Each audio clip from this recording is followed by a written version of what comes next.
I know this. I'm going to mess this up, but I think it's 3.5 years. 13 years. He says the average marriage. Average? Him saying this. Tom, you're at how many years? Oh, average marriage is 13 years. I was telling you average time to divorce. Well, he says the average marriage usually happen quick. Yeah, the average marriage happens 13 years. The average age of somebody who gets a divorce is 41 years old. So if you're 41 years old, try to go to 42. You may kind of make it work, right? And he says the reasons for marriage not working out. Number one is financial issues. Vinny, what's going on? Number one is financial issues. Number two is communication. Number three is intimacy. Number four is broken trust.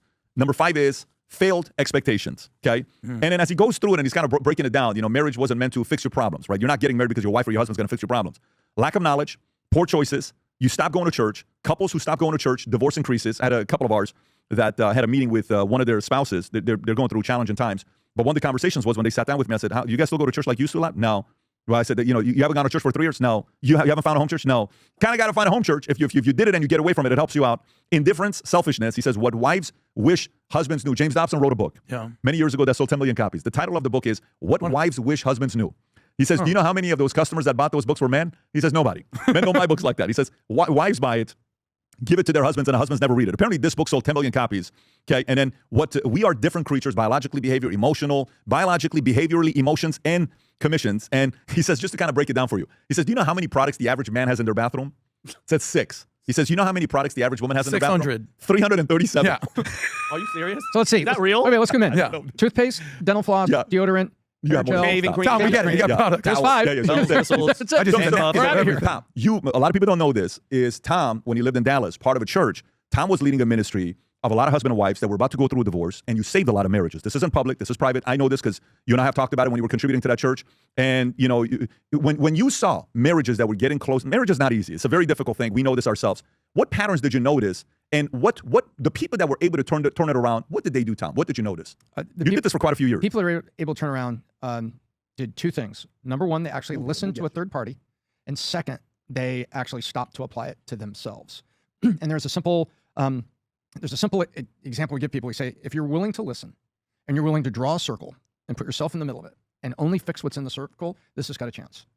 Do you want to have a chance? And if they both say yes, it says, okay, let's start with listening and let's put ourselves in the circle and do it. And so it was that simple, Pat. Willingness to listen, to allow a third party to not give you your solutions, but to give you a framework, and then willingness to go look at that. And we had these chapters that would take people through on spiritual self-reflection, family of origin, things. And just remember this statement, Pat. It may not be your fault, but it is your reality, and how you react is your fault.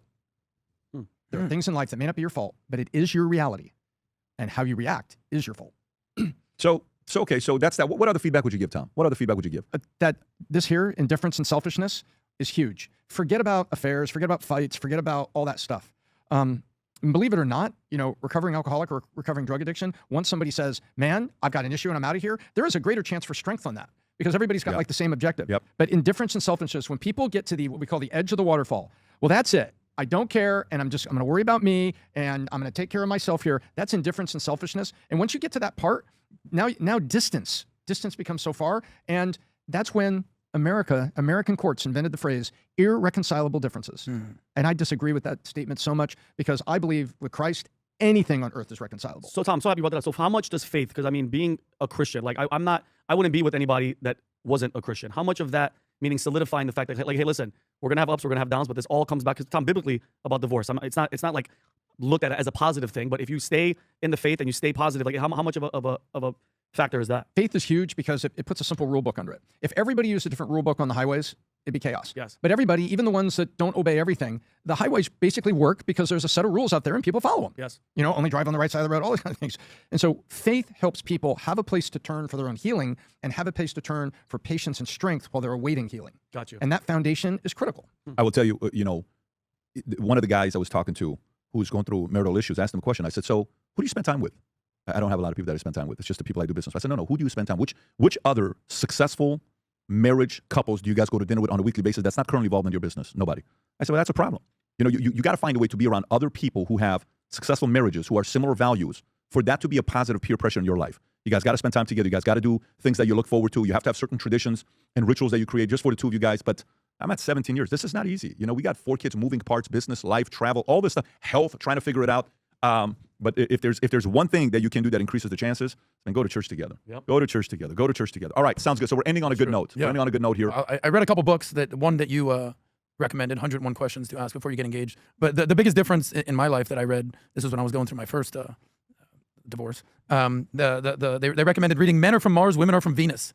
And I read the first chapter and I'm like, I get it now. We're from completely different That was all you needed was read the title. So just act accordingly, and that's what I learned. There you go. Okay, all right, gang. We will do this again on Friday. I think we have an interview that's going to go out this week. Stay tuned. And but lots of other big interviews coming here soon. Stay tuned. Like literally, we may even drop something today. We may drop 2 in the next 2 days. Just stay tuned on what we got going on. Take care, everybody. God bless. Bye-bye.